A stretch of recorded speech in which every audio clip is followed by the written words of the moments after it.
ఇవాళ GHMC standing committee సమావేశం జరగనుంది. అందులో హైదరాబాద్ నగరంలో చేపట్టాల్సిన పనులపై ప్రధానంగా చర్చించనున్నారు. కేబీఆర్ పార్క్ చుట్టూ ఫ్లైఓవర్లు, అండర్ పాస్లు, రోడ్ల అభివృద్ధికి సిద్ధం చేసిన ప్లాన్ కి స్టాండింగ్ కమిటీ ఆమోదముద్ర వేయనుంది.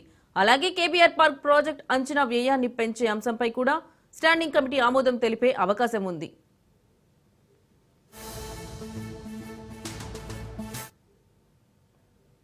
మరోవైపు కార్ పార్టీ నుంచి గెలిచిన Hyderabad mayor Gadwal Vijayalakshmi, deputy mayor Mothe Srilatha, Shobhan రెడ్డిలపై అవిశ్వాసం పెట్టడానికి బీఆర్ఎస్ సిద్ధమైంది. తాజాగా గ్రేటర్ పరిధిలోని బీఆర్ఎస్ నేతలతో కేటీఆర్ భేటీ అయ్యారు. ఈ సందర్భంగా జరిగిన చర్చలో అవిశ్వాసంపై చర్చకు వచ్చింది. కాగా 4 ఏళ్ల వరకు అవిశ్వాసం ప్రవేశపెట్టదని ప్రభుత్వం చట్ట సవరణ తీసుకొచ్చింది. దీంతో జీహెచ్ఎంసీ కౌన్సిల్ 4 ఏళ్ల పదవీకాలం ఫిబ్రవరి 11న ముగుస్తుంది.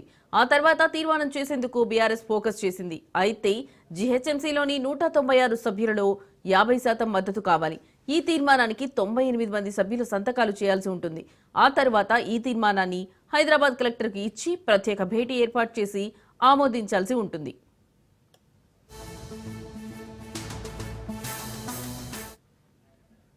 ఇక ఇదే అంశానికి సంబంధించిన మరింత సమాచారం మా ప్రతినిధి పవన్ ఫోన్ ద్వారా అందిస్తారు. పవన్, చెప్పండి.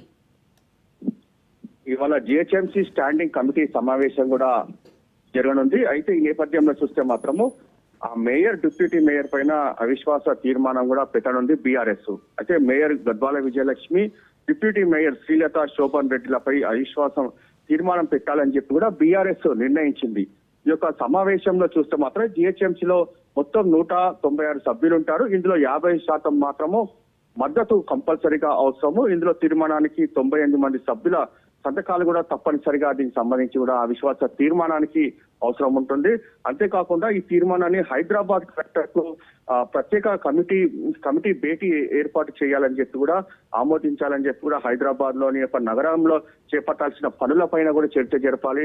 అంతేకాకుండా కేబీఆర్ పార్క్ చుట్టూ ఉన్న ఫ్లైఓవర్స్ కావచ్చు, అండర్ పాస్ లకు సంబంధించిన రోడ్ల అభివృద్ధి సిద్ధం చేసిన స్టాండింగ్ కమిటీ పార్క్ ప్రాజెక్టు అంచనా వ్యయాన్ని పెంచే అంశం పైన కూడా చర్చ చేయాలి. అయితే మొత్తానికి మాత్రం అవిశ్వాస తీర్మానం పైన ఏ విధంగా ముందుకు కొనసాగుతున్నారని మాత్రం వేచి రాసిన పరిస్థితి అనిపిస్తుంది. ఇప్పటికే ఎంఐఎం సంబంధించిన పార్టీ కార్పొరేటర్లు ఎవరికి మద్దతు ఇస్తారనే మాత్రము ప్రధానంగా చర్చనీయాంశంగా మారింది. ఎందుకంటే ఎంఐఎం పార్టీకి సంబంధించిన కార్పొరేటర్లు ఎవరికి మద్దతు ఇస్తే వారికి సంబంధించి వారు గెలిచే అవకాశం కూడా కనిపిస్తుంది. ప్రధానంగా చూస్తే మాత్రం అవిశ్వాస తీర్మానం ఈ రోజు పెట్టాలని చెప్పి కూడా బీఆర్ఎస్ నిర్ణయించిన నేపథ్యంలో కొన్ని అంశాలను కూడా చాలా కీలకంగా ప్రస్తావించనున్నారు.